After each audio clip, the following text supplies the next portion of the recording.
With Bangladesh going through a churn, polls around the corner, even as it grapples with internal turmoil, the interim government of Muhammad Yunus is in panic mode, as India has just concluded that trade deal with the United States, and as per the deal, tariffs on made-in-India goods have been slashed from 50% to 18%. India also confirmed that its sensitive sectors like dairy and agriculture will be safeguarded.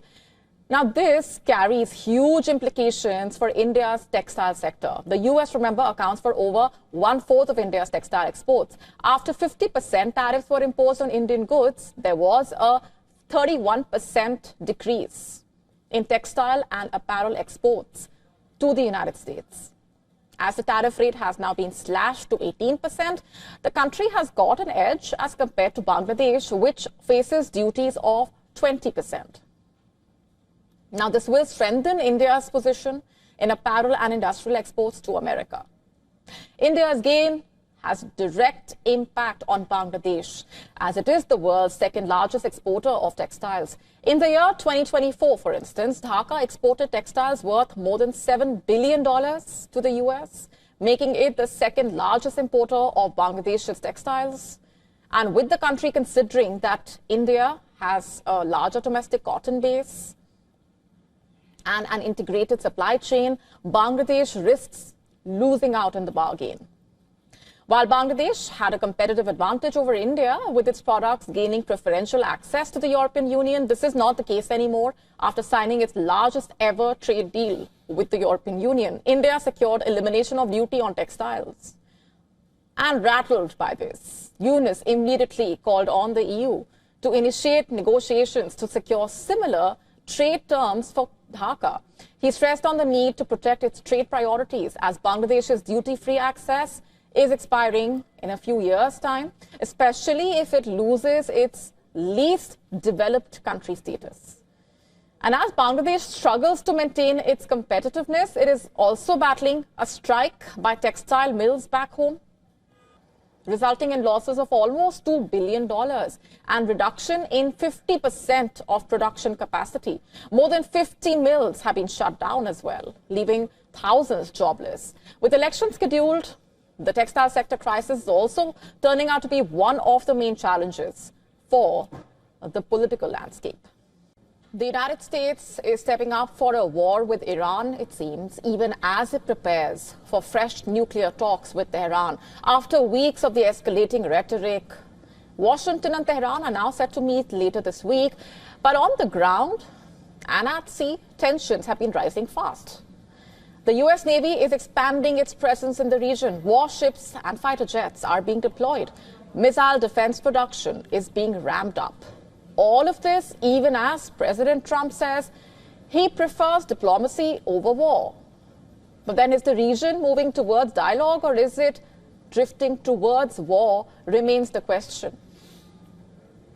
Let's just start off with the latest developments. A US fighter jet shot down an Iranian drone in West Asian waters.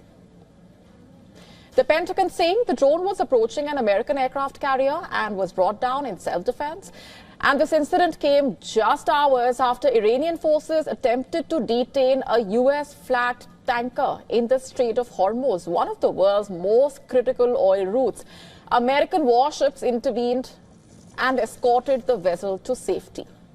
2 flashpoints in a single day, underlining just how fragile the situation has become now. And despite these clashes, both sides insisting that the talks are still on track. The US envoy, Steve Witkoff, is expected to meet the Iranian officials later this week. But the conditions are also clear. President Trump, remember, has warned of serious consequences if negotiations fail, even as he says he does not want war. Iran's President Masoud Pezeshkian says talks will happen only if they are free of threats and pressure. In other words, diplomacy is also on edge. Meanwhile, Washington is reinforcing its military footprint. The aircraft carrier USS Abraham Lincoln entered the region along with guided missile destroyers. The Pentagon has also deployed fighter jets, air defense systems.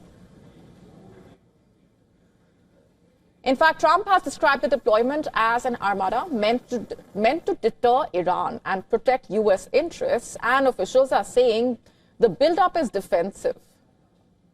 But similar deployments preceded last year's strikes on Iran's nuclear facilities during the 12-day war in June. So that, again, is significant. And which is why alarm bells have been ringing across the region. The reason for this standoff is Iran's nuclear program. The US says it is aimed at building nuclear weapons, but Iran is insisting it is for civilian research. Washington also wants Iran to curb its missile program and its support for proxy groups. Tehran rejects those demands, saying negotiations must focus only on nuclear issues. Israel, meanwhile, remains deeply skeptical. Prime Minister Netanyahu has warned that Iran cannot be trusted. Adding to the pressure is Iran's internal crisis. Months of anti-government protests were met with a deadly crackdown. Rights groups are saying thousands were killed, tens of thousands arrested. Iranian authorities, meanwhile, blame foreign interference, including the United States and Israel. These domestic tensions have further strained the ties with Washington. Earlier, Trump had warned of direct U.S. involvement in Iran over Tehran's crackdown on the protesters. With tensions continuing to escalate with Iran, America is also dramatically increasing the production of missile defense systems, specifically the THAAD interceptors. Arms maker Lockheed Martin has announced plans to boost output more than fourfold, from under 100 missiles a year to about 400. This move is basically aimed at countering the threats from not only Iran, but also China and Russia. And experts are warning even that may not be enough.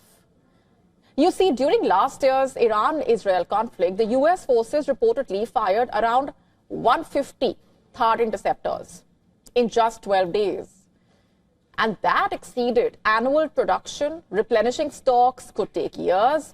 And building new factories and supply chains means full-scale production may not be reached until around 2030.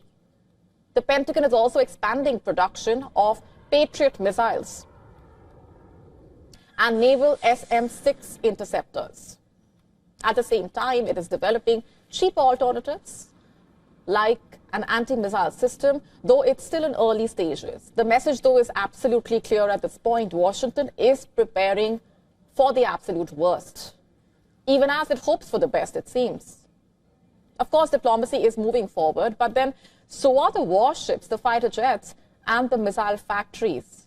The risk now is miscalculation. One wrong move and the entire region could be pushed into an open conflict. As the talks approach, the question still is, will dialogue prevail or will the drums of war grow louder?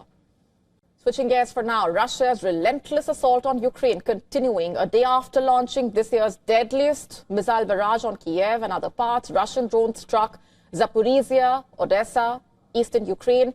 Amid the renewed assault, the Kremlin has made it clear the war would go on unless Ukraine concedes to Russian demands. Our next report getting you more.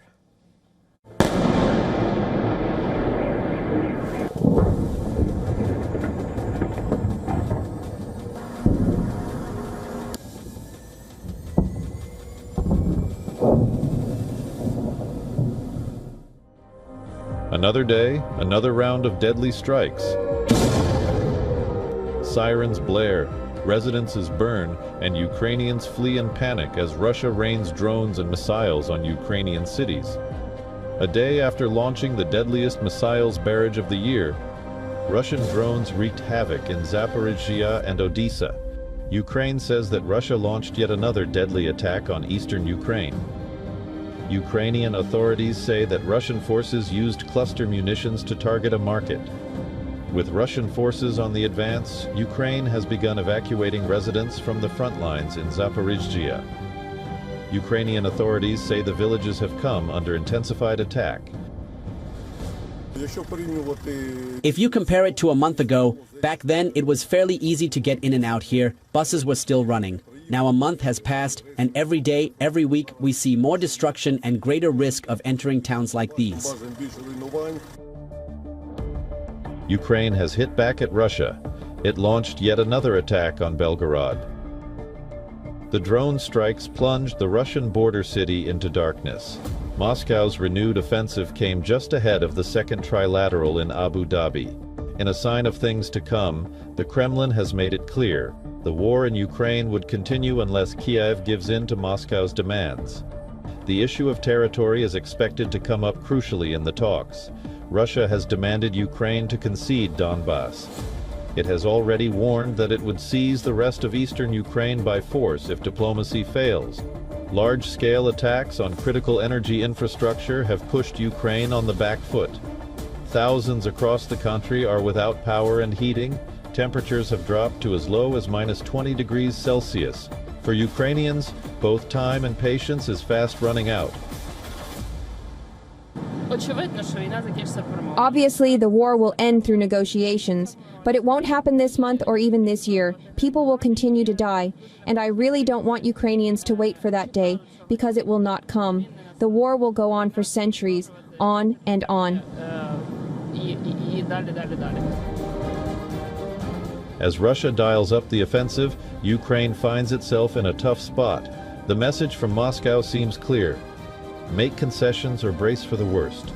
But will Ukraine make concessions in Abu Dhabi, or will it be a stalemate, giving Moscow a clear upper hand? To stay up to speed with the latest news, download the WION app and subscribe to our YouTube channel.